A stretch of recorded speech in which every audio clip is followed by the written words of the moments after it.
Brazil's chief prosecutor has asked the Supreme Court to investigate 54 people, including politicians, for alleged involvement in a huge kickback scheme at the state-run oil firm Petrobras.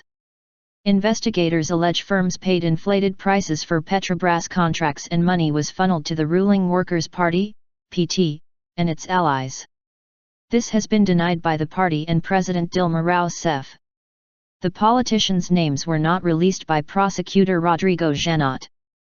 The move takes Brazil's biggest corruption scandal, which has so far focused on companies, into the political sphere. The scandal has led Petrobras shares to drop and the company has lost about $100 billion, £65 billion, in value since September, with the crisis casting a long shadow in South America's biggest country, the BBC's Julia Carneiro reports from Rio de Janeiro. Operation Car Wash.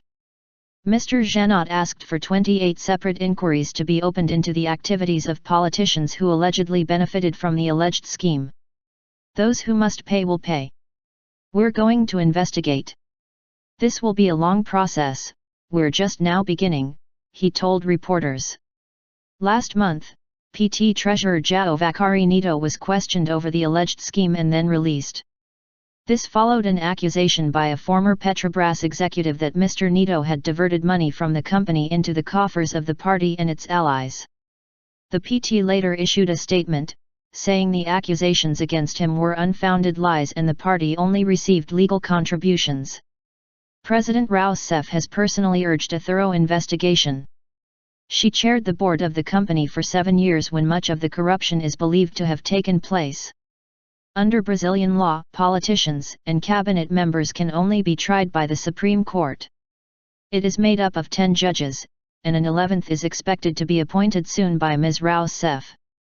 The investigation into Petrobras, dubbed Operation Car Wash, and any resulting trials are expected to take several years, our correspondent says.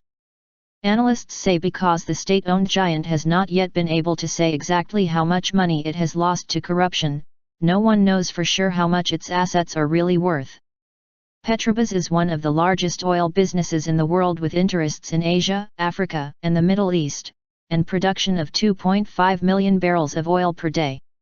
It has 87,000 employees and is seen as Brazil's engineering success story, helping the country to maintain control over its oil and natural resources. In December, prosecutors charged executives from 6 of the country's largest construction firms for allegedly forming a cartel and channeling kickbacks into a Petrobras scheme to pay politicians.